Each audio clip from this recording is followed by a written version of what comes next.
निश्चितच वास्तूचा पण काही असू शकतो, पण बराचसा हा प्रकार आहे ना तर सरांचा स्वभावाचा आहे. कारण जेव्हा कधी बडे सर बघा आता बरंच आता 44 वय आहे, बऱ्याचशा गोष्टी करायला वगैरे भेटण्याचा वगैरे योग आला.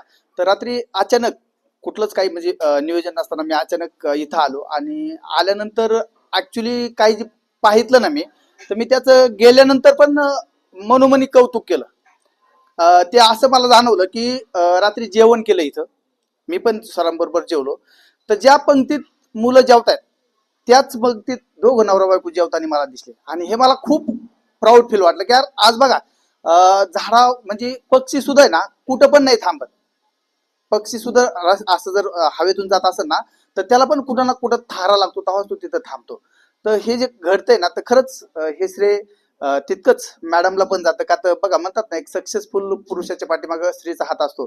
तर मॅडम पण सरांच्या पाठीमागे भक्कम उभा आहेत आणि सरांचे तर समाजात तसं म्हणजे बघा शब्दांनी कौतुक करणं हे कमीच आहे, इतकं त्यांचं कौतुकास्पद कार्य आहे. तर निश्चितच आज बघा आज समाजात लोक बर्थडेला पण 5-5, 10-10 हजार रुपये खर्च करतात. तर जर असे आपण एकत्र लोक आलो तर निश्चितच असे आहेत ना ह्या मुलांचं भविष्य उज्ज्वल होऊ शकतं. हेच मला सांगायचं होतं. खास मला का रात्री त्या काही गोष्टी जाणवल्या आणि मला ते खूप वेगळं वाटलं. का आता बघा आज प्रत्येक ठिकाणी आपण जातो ना तर स्वतःचा स्वयंपाक कुठेतरी वेगळा दिसतो, मुलांचा स्वयंपाक वेगळा दिसतो. पण ज्या प्लेटमध्ये मुलं जेवतात त्याच प्लेटमध्ये सर आणि मॅडम जेवताना मला दिसले, तीच भाजी खाताना दिसले. मग ते मला थोडंसं एक वेगळं वाटलं आणि खरंच सर प्राऊड वाटतो ह्या गोष्टीचा. खरंच थँक्यू. धन्यवाद सर. कारण सरांनी सांगितलंय म्हणून बोलतो, कारण मी कधी काय बोलून नाही दाखवलं. पण सर, आम्ही जसं हे रेसिडेन्शियल चालू झालं ना तसं आमचे नाते गोते सगळे संपत चालले सर. कारण काय झालं, कोणाच्या दहाव्याला जाता येणं झालं, कोणाच्या मौतीला जाता येणं झालं, कोणाच्या लग्नाला जाता येणं झालं, कुठंच नाही. कारण हाच परिवार हेच सगळं झालं. आणि दुसरी गोष्ट का सर, आम्ही सकाळी जरी आम्ही तिकडे जेवलो ना घरी, तर ह्या मुली इथं साक्षीला आहे सगळ्या.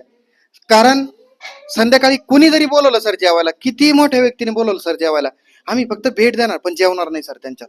कारण का, तर हे मुलं आमच्यासाठी वाट बघत असतात सर जेवायला. कारण आम्ही यांच्यात जेवतो, यांना आम्हाला आनंद वाटतो सर. त्याच्यामुळं ते जे खातात ना तर तेच आम्ही संध्याकाळी खातो. आणि दुसरी गोष्ट राहिली, आमच्या मुलांना सुद्धा याच्यात टाकलं सर. ही मुलं सुद्धा आमच्या यांच्यातच आहे.